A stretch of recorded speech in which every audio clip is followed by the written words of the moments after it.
Hi everyone, and welcome to Social Behavioral Science 304 Research Methods. Today we're going to talk about how to move from concepts to models through forming research questions, hypotheses, and measuring variables.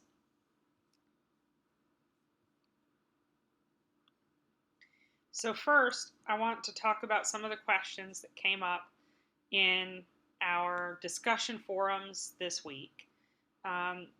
The most compelling questions I encountered from you are, what are the limits on consent and what happens when ethics are violated? There were some really fascinating discussions around these topics, and so I just want to go into them a little more, clear up what I think might be some misconceptions, and expand on some examples. So, a couple of questions that came up are about limits to consent. One question was essentially, can participants consent to harmful research? Is it like capitalism where I can sell you whatever you're willing to pay for? And the answer is no. The answer is that we can't simply subject participants to anything they're willing to consent to as long as they consent. It's considered unethical for us to put research participants in the position of consenting to research that would be harmful to them. That would violate the principle of beneficence. Beneficence means that research must be designed in a way to be harmless.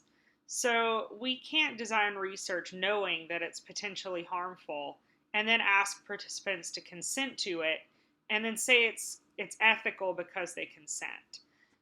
That's considered unethical. Perhaps the most compelling question for me that came up was, do the ends ever justify the means? In essence, is it ever okay to do really harmful or unethical research because of the importance of the knowledge gained? Most of the time, the answer is no, because to do so would violate the principles of justice and respect for persons. So the question was asked in the context of the Nazi experiments on concentration camp interned victims. And in my lecture, I deliberately didn't go into a lot of detail on the kinds of experiments that were done on concentration camp victims because it's simply too horrible. This is a methods course. There's no need to traumatize anyone by discussing the kinds of things that were done to human bodies. But whatever the worst thing you can think of doing to a human body is, assume it was done. Truly atrocious things. So, did we learn useful information from this? Arguably so. Arguably, we learned a lot about the limits of human withstanding. We learned about, through horrible, horrible torture, what human beings can tolerate and still survive. We also gained a lot of information about genetics through Mendel's twin studies. This doesn't at all, or Mengel's twin studies, this doesn't at all justify what was done to human beings. And this is for two reasons. First of all, the folks to whom this was done had no respect for their personhood. They were not treated as persons. They were treated as subhuman. They were treated as objects for research rather than human beings with their own self-interest. Horrible things were done to them, and they had no ability to withhold consent for themselves or for their children. This was truly a travesty of what we would call human subjects research. It would never be allowed to happen in any institutional setting today, but that's because before it was done, it was beyond imagining. We also, it would also violate the principles of justice, meaning that benefits and risks should accrue to participants in an equitable fashion.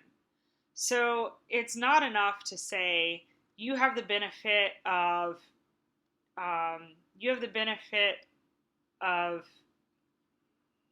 So it's not good enough to say you have the benefit of knowing that you contributed to world-changing research. This will be very important for someone someday and you will have helped. That's not sufficient to say that someone benefited from research. what we would mean is that you could gain useful medical knowledge for yourself that could benefit you personally from participating in this research, and that those benefits that you will receive outweigh the risks to yourself. So, I participated in a medical study once where I would either be given no drug or be given a drug that could help me have less pain during a surgical procedure. The drug was not standardly given, so it would be an additional pain relief if I got the treatment. And if I didn't get the treatment, I would just be having the surgery I already wanted, as I had designed to do in the first place. So the potential benefit to me was that I could have pain relief beyond what was typical. The potential risk to me was nothing other than what I intended to undertake anyway, which was a minimally painful surgery that I already wanted. So in that case, any potential benefits would have accrued to me personally, and I was undertaking the risk personally myself. This was a minimally harmful or minimally risky procedure or study because I already wanted to do the thing that they would subject me to. I went seeking it out. But also, any benefits that occurred would occur to me. I was the one getting the pain relief. What we're talking about here is, would it be okay to subject me to a very painful surgery because then we could learn about pain relief for future generations? And the answer to that would be no. Things like that are not considered ethical ever. There are notable exceptions to things like this. I've just said it's not acceptable ever. However, one exception that's very notable in specifically pharmaceutical research are the AZT trials in the 1980s, when the AIDS epidemic was brand new and people didn't have any viable treatment options. There was a drug that was in clinical trials for the treatment of HIV/AIDS called AZT. And AIDS activists actually lobbied the Food and Drug Administration to release the drug to human subjects, that is, to people who were sick with HIV/AIDS, before it completed clinical trials, not knowing whether it was safe or not, because the risk of having no treatment was so much greater than whatever risks the treatment could pose. So they successfully lobbied the FDA to effectively fast track this drug without subjecting it to the normal safeguard procedures, so that they had a hope of a treatment, because currently they had no hope. So there may be drastic circumstances that would call for an exception to this general rule, but we generally don't consider that it's okay for participants to consent to harmful research, or that the ends would ever justify the means. Another line of questioning was how incentives influence consent. A couple of you mentioned the learning exercise and said that the air conditioning experiment seemed unduly harsh. And that was exactly my point. The reward for participating in that hypothetical study would be free room and board for a semester, and the risk would be living in a dorm with no air conditioning. Obviously, the experience that we're asking people to volunteer for would be very unpleasant. I've lived in dorms with no air conditioning in the Deep South, and it's lousy. The incentive, though, is what would really influence consent. If you can easily afford room and board, or if you're on a full scholarship that includes room and board, it's really not that big an incentive to you. You can stay in a dorm with air conditioning, no problem. But if you're a person of more limited means, or if your family is sacrificing a lot to pay for your education, or if you're a student with financial need or who's taking out student loans to cover things like room and board, a semester of free room and board might be a pretty coercive incentive. So here I've linked to an article about the ways in which undue incentives can influence research. The article I've linked to considers the effect on human subjects of coercive incentives, as well as the effect on research itself. In other words, if we have coercive incentives that are causing people to do research for the wrong reasons, are we really learning what we think we're learning? So, the other kinds of questions y'all seem to ask, what happens when research ethics are violated? Some of you seem to have the kind of interesting idea that there's a really clear list of like penalties, or that there's some kind of adjudicating body that makes decisions about what should happen to people when research ethics are violated. And even if that should be true, it generally isn't. Um, in addition to kind of the common rule of research ethics, most professional bodies, including the American Sociological Association and the American Political Science Association, have their own standards for ethics in conducting human subjects research. And so, what generally happens to a person who violates research ethics is some sort of public and professional censure. That is, they're generally, for lack of a better expression, publicly shamed. Often there's a retraction of their publications wherever they were published, and they may suffer a loss of funding or employment. For example, if I were to conduct unethical research, for example, reveal participants' identity against their wishes, I would likely lose my affiliation with the American Sociological Association. Any publications that resulted from that research may be dropped from journals with a formal retraction letter, meaning the journal would publish a letter saying, we formerly published Stephanie Hansard's research on, people who agreed to participate in her research, and she violated ethics, so now we're retracting that article. I could lose my job if I became publicly shamed for conducting unethical research, or if the college found out that I had done sufficiently unethical research, they would likely fire me. I could also face other legal and civil consequences, such as being sued by my participants themselves. So, while there's no one governing body of research ethics that kind of punishes people or adjudicates issues of ethics violations, but bad things will happen if you violate research ethics.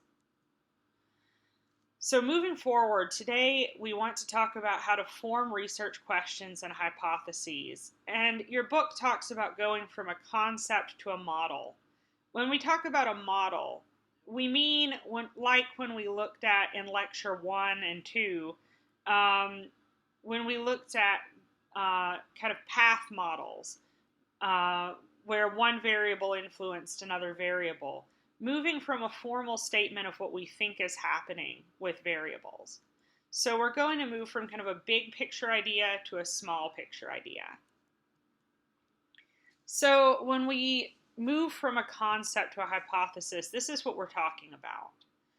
We start at the top here with a big concept, which is basically just the idea we want to study. This is what I'm asking you to do in lab exercise 1 when you choose a topic. I'm asking you to name a realm of knowledge that you want to learn more about. Next, I want a research question. What do you want to know about? We know what you want to study, the topic you want to study. What do you want to know about that topic? What do you want the answer to? After we've narrowed down what our research question is, then we want to actually operationalize our research question. So we want to move from concepts to variables. What are our variables? What things do we think change based on how our question works? And how will we measure those variables? Finally, this is where we get to the point of a model. We have a hypothesis. A hypothesis, remember, is a formal statement of the relationships among variables. So we have a model of how we think our variables relate to each other. So in the next slide, I give an example of moving from concept to model, or from concept to hypothesis, using the idea of poverty. I borrow this from your book, the idea of using poverty as an example, but I don't use the same examples as your book. I spell it out in my own way. So do read the chapter regardless of having listened to this lecture. So here the concept that I want to know about is poverty. I want to understand more about the social condition of poverty. What is poverty? Well, poverty is huge. It's a huge concept. So what's my actual question? What do I want to know the answer to? Well, maybe I want to know how education affects poverty. Maybe I think that education is really important in shaping people's outcomes in terms of poverty, and I want to know exactly what that looks like. Well, the next thing I have to do is operationalize my research question, and that means figuring out how I'm going to measure what I want to know.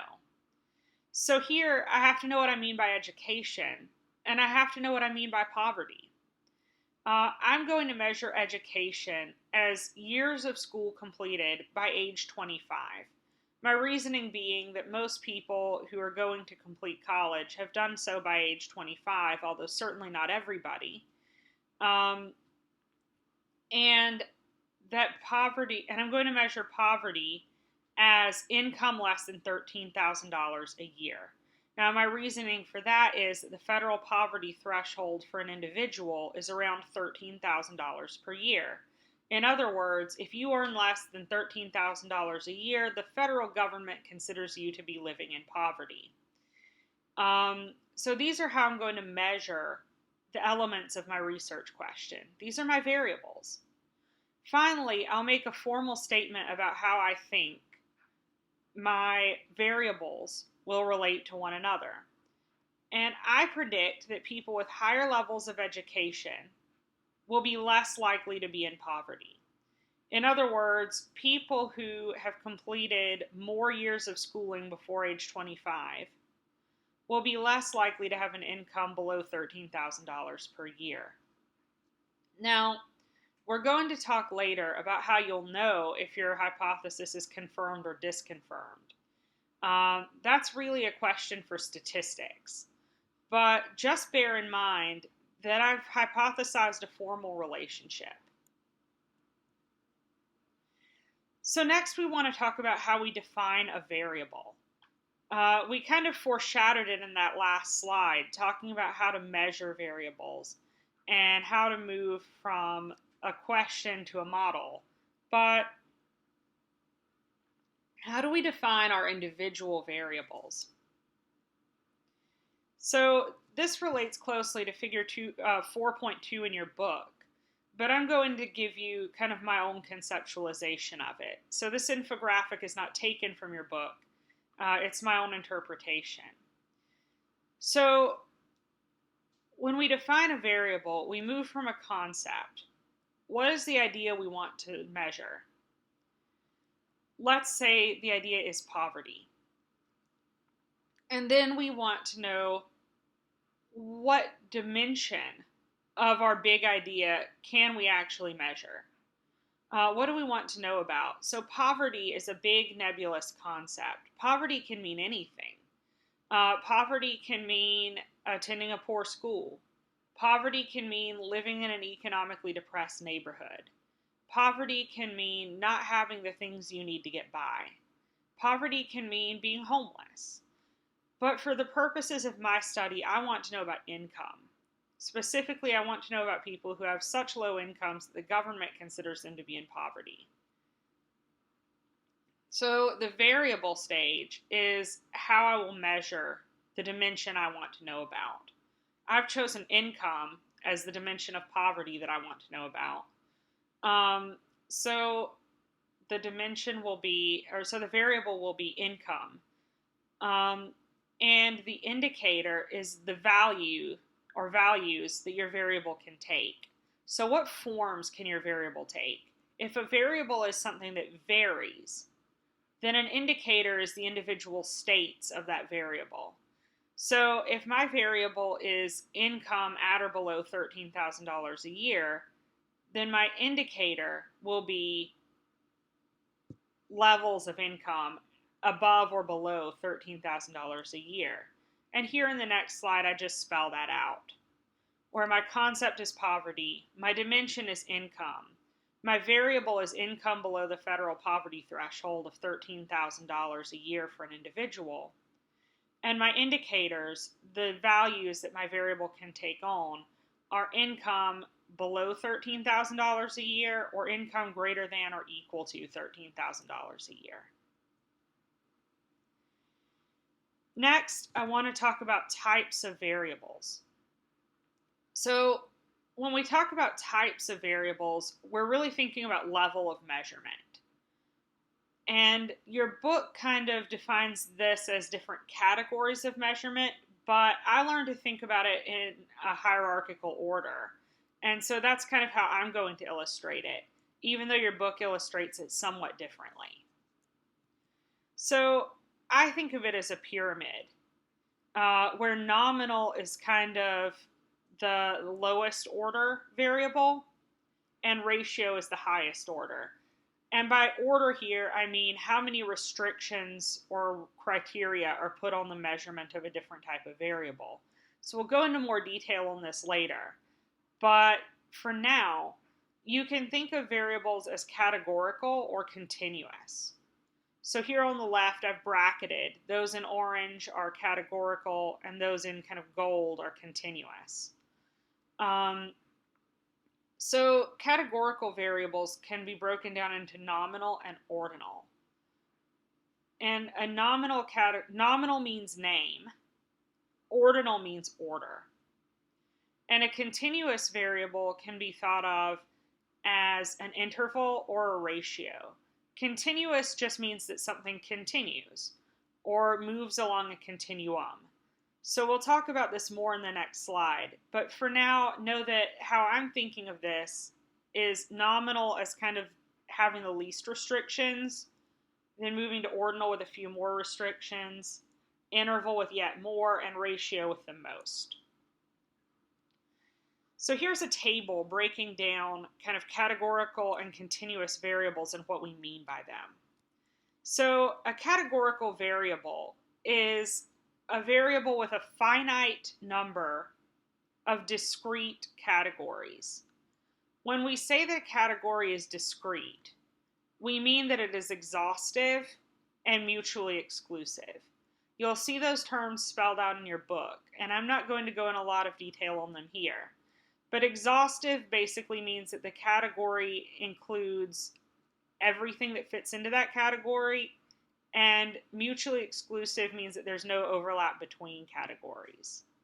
So a categorical variable is a variable with a finite number of discrete categories. So a nominal variable is a type of categorical variable in which categories are names of groups which cannot be meaningfully ordered. An example would be religion or nationality. A person, generally speaking, cannot be both Catholic and Hindu. Most people are either one or the other. So those categories are discrete. There's no overlap between categories, and if I say Catholic, there's nothing about that definition that's vague. It captures everybody who's Catholic. So that category is discrete, and there are a finite number of religions. There are many, many religions, maybe more than we're aware of, but hypothetically, there are only so many sets of beliefs considered religions in the world. So there are a finite number of discrete categories. Notably, religions can't be ordered. Hindu isn't more religion than Catholic is. Neither is Jewish more religion than Protestant, right? You can't be more religion. You can have no religion, or you can be more religious than somebody else. For example, you could be a very observant Hindu versus an only moderately observant Muslim. But there's nothing about Hinduism or Islam or Judaism or Catholicism or Mormonism or anything else that's more than any of the others. Another example of a nominal categorical variable would be nationality. Most people have only one nationality, although one category in nationality could be more than one, right? Um, but most people have only one nationality. There are only so many nationalities a person can have. There's a finite number. Again, it's many, but it's not infinite. You can't just create new nationalities every day and claim them. You have to belong to one of a set number of nations, and they're discrete categories. You may be both, for example, Swiss and Italian, but one nationality is Swiss and one nationality is Italian. There's no Switalian nationality, right? Um, so these are nominal categories, and again, they can't be meaningfully ordered. You can't say that being British is more than being Australian. Um, Ordinal variables are kind of what I think of as the next level up. And categories are the names of groups which can be meaningfully ordered. So an example would be how much you like something, or how one of those marketing surveys you always get. How was your experience checking out with Amazon? Was it bad? Was it okay? Was it good? Or was it great? So here we have a finite number of discrete categories. We've only been given 4 options, but they can be meaningfully ordered. Bad is less good than okay, which is less good than good, which is less good than great. So we encounter ordinal variables all the time, and all they are is categories that can be ordered. The next kind of level up is moving into continuous variables. So continuous variables are theoretically infinite, meaning in theory they could take on any number of values, from 0 to infinity. Most of the time we don't think of them in that way. Most of the time we have a top cutoff and a bottom cutoff, but in theory, they're infinite. And there are 2 types of continuous variables that we talk about. We talk about interval variables, which are variables with values that are on a fixed scale or continuum with equal distances between values, but no true 0 point. So an example of this that we might have encountered in our lives is an SAT score. An SAT score has a set number of values. You can only get a score that's a possible score on the test, although they're not. The scores are numbers on a number line. They're on a fixed scale or continuum. There's a scale that the test is measured on. Everyone is measured on the same scale. It's a fixed scale or continuum with equal distances between variables. The difference between a 1200 and a 1300 is the same as the distance between a 1300 and a 1400. But there's no true 0 point. You cannot make a 0 on the SAT. The minimum score is 200. So you can't make a 0 on the SAT. There's no true 0 point. A ratio variable is exactly like an interval variable, except that there is a true 0 point. So its values are on a fixed scale or continuum with equal distance between values. But here, you can actually score a 0. That's the only difference. An example would be age in years. It may be hard to determine exactly when a person is 0 years in age, right? And in some cultures, that's reckoned differently from others. In a lot of Asian cultures, babies are considered to be 1 year of age when they're born. But in the US, we consider a person who's just been born to have 0 years of age. And that 0 is meaningful. When we say something has a true 0 point, we mean that 0 actually measures an absence of the quality in question. A counterexample to that would be temperature on the Fahrenheit scale. If something is 0 degrees Fahrenheit, it's very cold, but that doesn't indicate a complete absence of heat. Theoretically, a 0 on the Kelvin scale does indicate a complete absence of heat. But on the Fahrenheit scale, we zero out the scale at an arbitrary point. There is a 0. There's a point called 0, but that 0 doesn't indicate absence. A scale we may be more familiar with that has a true 0 point would be numbers of drinks of alcohol that you have per week. How much do you drink every week? Do you have 0 drinks per week? Or do you have 10 or more drinks per week? Theoretically, you could have any number of drinks per week, although there are practical limits. But if you tell me that you have 0 drinks per week, I may suspect you're not telling me the truth, but if you are telling me the truth, it means you have a total absence of drinks per week. Not even one. So that would be a ratio scale, a ratio variable. Values are on a fixed scale from 0 to infinity, with equal distances between. The difference between having 0 drinks and 1 drink is the same as having 1 drink and 2 drinks. And there's a true 0 point. If you tell me 0 and you're telling me the truth, then it means a complete absence of alcohol in your body. So this is what we mean when we talk about levels of measurement. This is important knowledge. It may sound kind of picky or tedious for now, but when you move into statistics, knowing the level of measurement of your variable is vitally important. So please carefully study this body of knowledge right here. Look at this slide again and again and rehearse these definitions. They're really quite important as we move forward. Next, we can think of types of measurement. So we've thought about levels of measurement, but when we think about measuring our variables, how are we actually measuring them?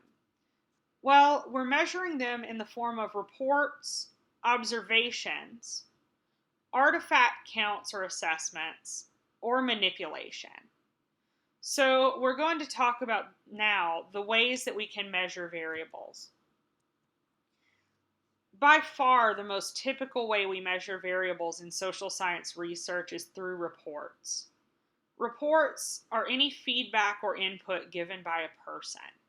Here, the data come from participants themselves, and the data can take many forms, but usually they're answers to research questions. Most to researchers' questions. So most often, a report is solicited by the researcher.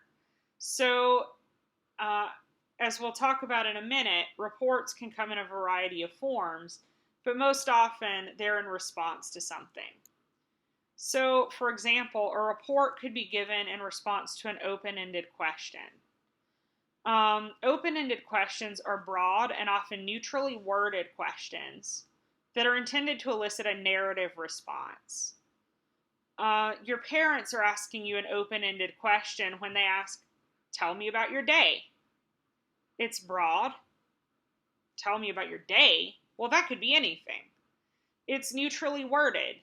They don't say, "Tell me what you liked most about today," or "What did you have for lunch?" Or "Were you good at school today?" Or "Did you do everything you were supposed to do today?" It's neutrally worded. You could tell them anything. And it elicits, whether it gains it or not, a narrative response. What your parents are looking for is a conversation, not a 1 or 2 word answer, right? So the answer might take the form of a story. "Well, let me tell you what happened on my way to class today." Or it might elicit a conversation. "Oh, I didn't have such a good day." "Really? Why not?" It elicits a narrative or conversational response. And participants are free to answer however they like. you aren't limited in telling them what you had for lunch or how school went or how your commute was or anything of the sort. You can tell them anything about what you did that day. You could say, "Oh, today was great. I saw my friends and I had a really good sandwich and class was neat." Or you could tell them, "Well, I had a really interesting thought in the shower this morning." You could answer the question however you wanted, but often researchers will respond to these narrative responses with probing or follow-up questions.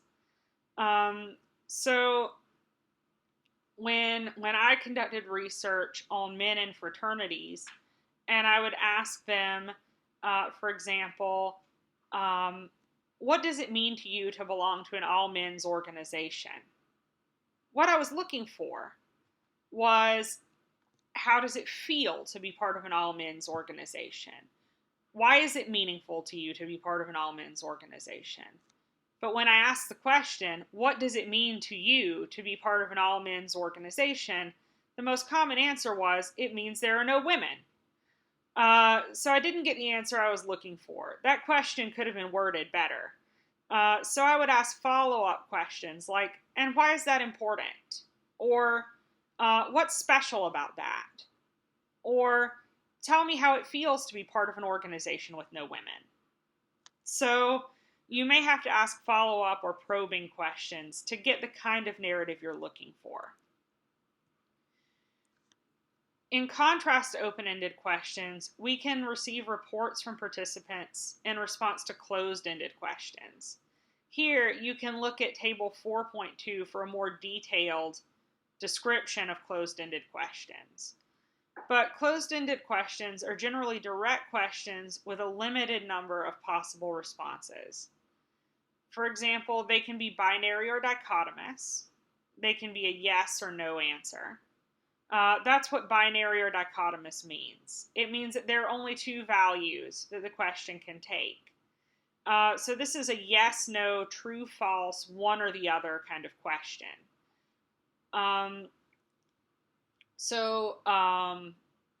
binary variable that we typically see is, are you a citizen of the United States? You either are or you aren't. Yes or no. Another dichotomous variable we might see is, are you at least 18 years old? Yes or no. We can also have non-ordered categories. This would be like your categorical variable. An example would be, what is your occupation? What do you do for a living? We can't say a carpenter is more occupation than a teacher. We're just asking a list of non-ordered variables, non-ordered categories. What is your favorite flavor ice cream? What political party do you belong to? We can also ask about frequencies. As from my previous example, how often do you drink alcohol? And with frequency questions, we could have ordinal categories, ordinal answer responses, such as not very often, fairly often, or very often. Or we could have interval. Notice this is not a scale. There's no true 0 point here. It's just an interval. 1 to 5 drinks per week, or 6 to 10 drinks per week. And so on and so forth. We can also have degree questions. How strongly is something true for you? Or to what extent is something true for you? So you could say, how strongly do you believe in God?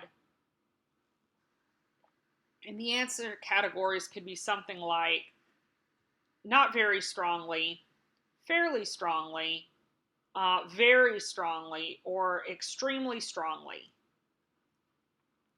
We can also ask for agreement. How much do you agree with the following statement about Tommy Tuberville? I strongly disagree. I somewhat disagree. I neither agree nor disagree. I agree, or I strongly agree. So we can ask for agreement. Another way in which we can measure variables is through observation. Sometimes we don't want to rely on respondent reports. Or sometimes we simply can't rely on respondent reports. And sometimes the kind of question we're asking doesn't lend itself to respondent reports. So we may make observations. We would do this by systematically seeing, recording, and assessing the phenomena we see around us. So the researcher here generates the data. The researcher is in effect the reporter. So your book talks about degree and frequency. I want to add in the idea of thick description. Thick description implies that we're not just noting what we see, we're narrating what we see. We're describing what we see in terms of context, in terms of surrounding information. So we're describing everything that's happening in a given scenario. And here I like for you to imagine a study on alcohol consumption and think about going to a Greek life party, a fraternity or sorority party. If you wanted to just ask everybody about their drinking behavior, they're unlikely to be very reliable. They might lie to you because perhaps they're underage, or perhaps there are restrictions on drinking on campus. I genuinely don't know that. Or perhaps they don't want to appear to overindulge. Perhaps they want to appear like they don't drink quite as much as they do. So they might misrepresent if you just ask them. So you might want to make observations of people's drinking behavior. So one thing you could do is you could describe the scenario. You could go in and you could say, music is playing. Drinks are in one isolated area, like a bar area. Shots are being passed out by people, at large. Some people are drinking from liquor bottles on the dance floor. Other people are drinking alone in their rooms. As the music and dancing increases, drinking seems to increase. There's very little food. People are becoming increasingly intoxicated. This would be a thick description of the scene, of the scenario, of the complete phenomenon. You might also measure the degree. Maybe you're at a party where there's really not much drinking. Maybe the tone is kind of social and friendly and chatty, but not really very festive, and people really aren't drinking very much at all. But maybe people are drinking and you want to count how often they're drinking. So a degree might be, and a degree question might be, to what extent are people drinking? So maybe you notice that only about a third of people are actually drinking, or maybe you notice that it's closer to 2/3. Maybe every single person you observe has at least one drink. That would be the degree. How frequent? How many drinks are most people having? Here, you might choose 5 people, stand by the bar, and watch how often they come back to the bar to get another drink, to get an estimate of how often they're actually drinking. So these are ways you could measure variables through observation. Similar to observation, but slightly different, you have artifact counts or assessments. So with observation, you're really observing in vitro. You're observing phenomena as they're happening, kind of in real time, in real life. With artifact counts and assessments, you're usually collecting information that already exists and analyzing it after the fact. So, to continue our fraternity party drinking analogy, if you wanted to get an estimate of how many drinks were consumed at a given party, you might go through the garbage the next day and count the number of cups and shot glasses that were disposed of, along with the number of liquor bottles and the volumes of the bottles. You would then catalog those artifacts and objects, the cups, the bottles, the volume of the bottles, the size of the cups. Were they red Solo cups like you'd play beer pong with? Were there ping pong balls nearby? Or was it were they shot glasses or were they little like cocktail glasses? What were the size, nature, etc. of the objects and artifacts? Other artifacts you might analyze would be social media posts about the party. Is it drinking themed? Are people encouraged to BYOB? Are people told that Ubers and cabs will be available? Are people told that security will be provided? Are people told to bring an ID? How is drinking advertised or alluded to in discussions and discourses? In this case, artifacts and objects are produced by society outside of a research context.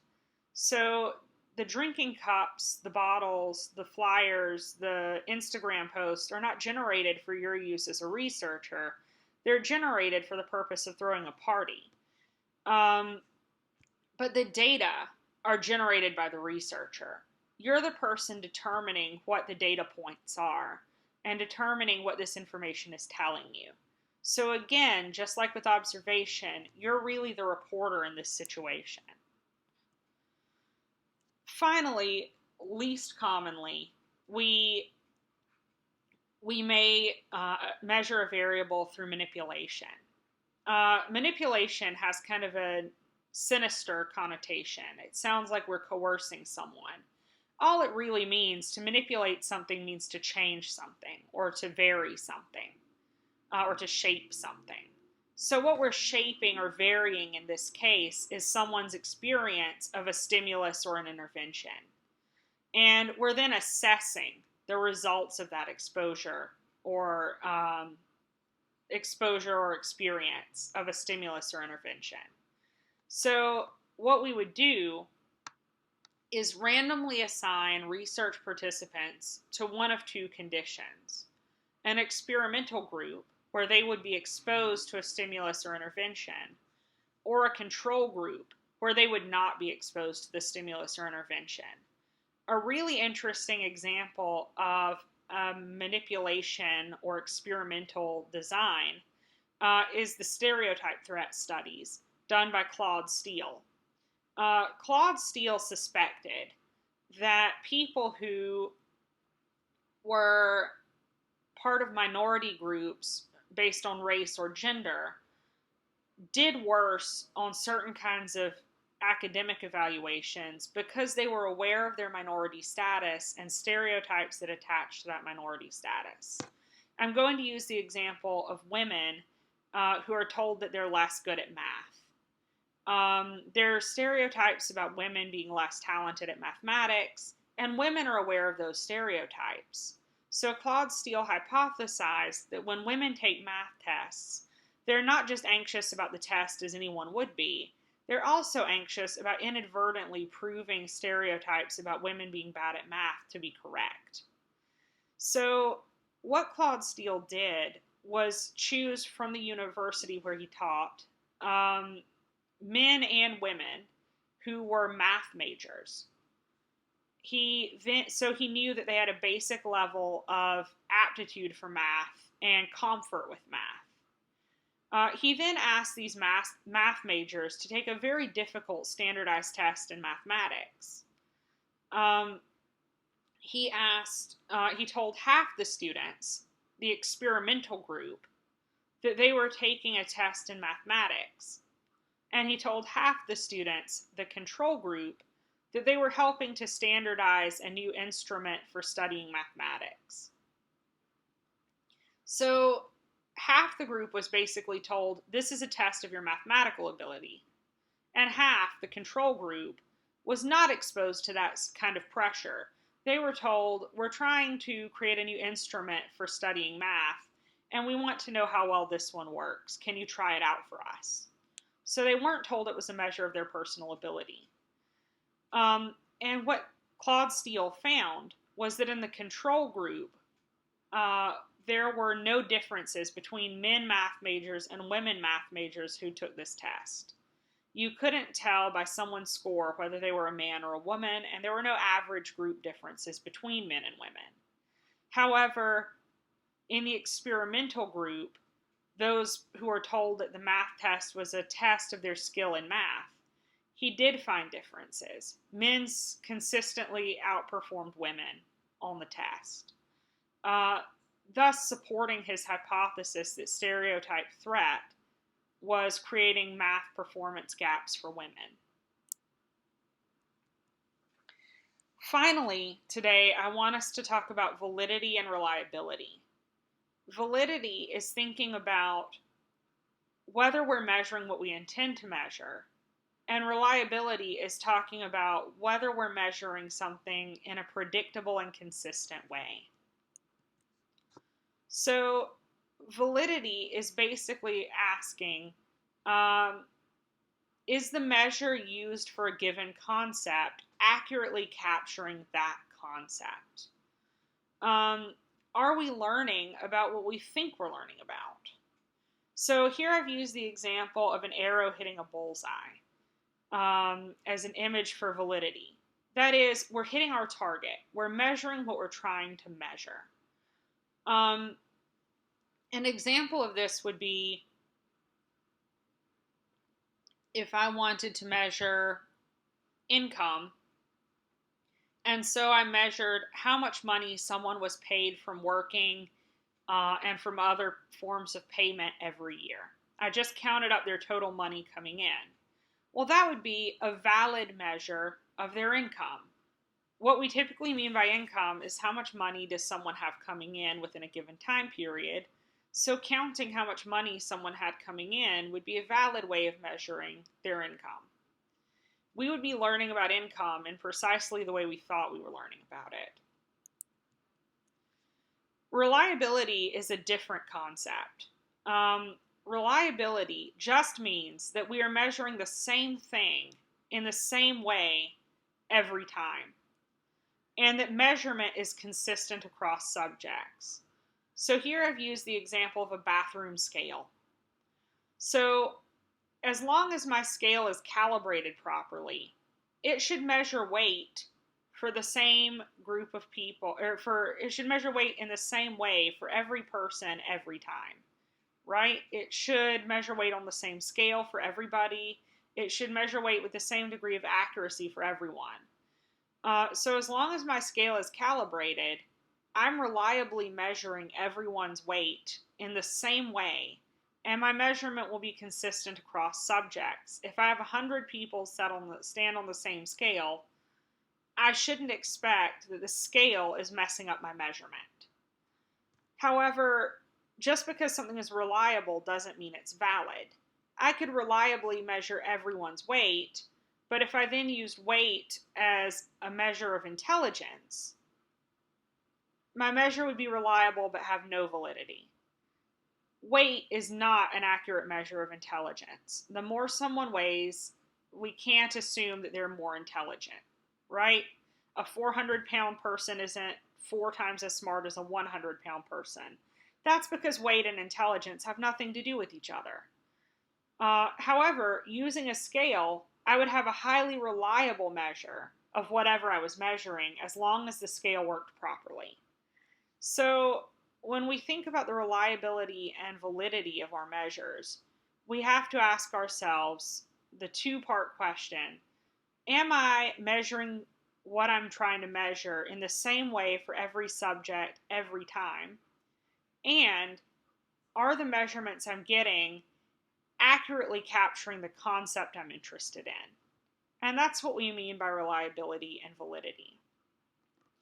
So through this lecture, through talking about moving from concepts to hypotheses, from concepts to variables, talking about level of measurement of variables, types of variables, and types of measurement, and through talking about reliability and validity, we've pretty much covered the material in Chapter 4. I want us to think about looking forward in the course. Lab exercise 1 is due on Wednesday. It's due by 5 o'clock p.m. Central Time on Moodle. And this is the most important lab assignment you'll do all semester, because it sets the topic for your senior research that you're going to be working on for the next 2 years. Please do your very, very best on this assignment. And if you're not ultimately happy with it after you've turned it in for a grade, talk to me. We'll fix it. But it's very important that you do your best on this first assignment. Please expect feedback on this assignment from me by Monday. I'll generally try to turn around assessments faster than this. Generally, if you turn in an assignment by Wednesday, I'll try to get you the grades by Friday.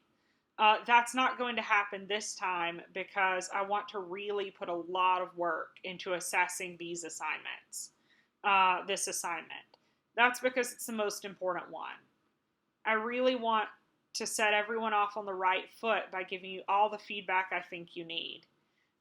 So look for your feedback in the Turn It In folder where you submit the assignment. For some of you, I'll give written feedback. For some of you, I'll give recorded verbal feedback. And for some of you, I may give both. So look out for both types of feedback. Please don't take this the wrong way. But if you're off to a really rocky start and I have genuine concerns about your ability to complete the rest of the course based on your assignment 1, I'm going to email you and let you know that we need to schedule an appointment with each other ASAP. So if you get an email from me with lab exercise 1 as the subject line, go ahead and schedule an appointment. It means that you may need some more intervention and some more support than maybe you thought. I want to encourage you that if you get an email from me saying, hey, you're off to a rough start, let's get you back on track, that's all it means. You're not in trouble. You won't even necessarily get a bad grade. It just means that I have real concerns about your ability to move forward, and we need to talk about it and straighten it out. But we really will straighten it out. So even if you get an email, please don't panic. Just schedule an appointment and look forward to having an easier time for the rest of the course. And I want to encourage you finally to sweat the feedback, not the grade. Please take my feedback on this assignment very seriously. I'm going to put a lot of work into giving you the best feedback possible, so please pay careful attention to it. I mean every word. But please don't sweat your grade. I'm not a strict grader. I think grades are only useful as a check-in, and I'm not going to penalize you for things like having an idea I don't care for, right? So please don't worry that you'll get a bad grade just because I give you fairly critical feedback. You may receive a lot of feedback and still get a B+ or an A. But please don't be overly worried about what grade you'll get. Also remember that even though I've said this is the most important lab assignment and it's mandatory, it's graded just the same as all the other lab assignments. It's not worth more points just because it's very important. So don't be overly concerned. Finally, I want to encourage you that if you need help, now's the time to get it. After this week, we'll be a quarter of the way through the semester. So now's the time to really check for understanding. I want to encourage you to take an hour or two and review as if the exam were tomorrow. Make a list of the concepts you don't understand from the lectures in the textbook. And if you have questions or concepts you don't understand, go to tutoring with Olivia Seckinger through the ARC. Talk to a buddy in your class, or talk to me. And finally, I want to encourage you that if you're behind, please talk to me. If you have fallen behind because of illness, because of external concerns, because of trouble with the class being online, whatever your problem has been so far, please talk to me about it and let's get you back on track. I promise, I'm not going to judge you, and I'm certainly not going to penalize you in any way. I really just want to help you get back on track. To level with each other, this year is tricky for everybody. Spring semester was pretty much a nightmare, and fall semester is off to a better start, but is still very complex for many people. Things are really up in the air right now, and we all have a lot on our minds.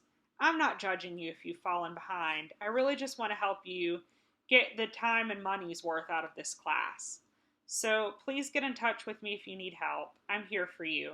And I would genuinely love to hear from each and every one of you very soon. Thank you so much, and I hope you have a wonderful week.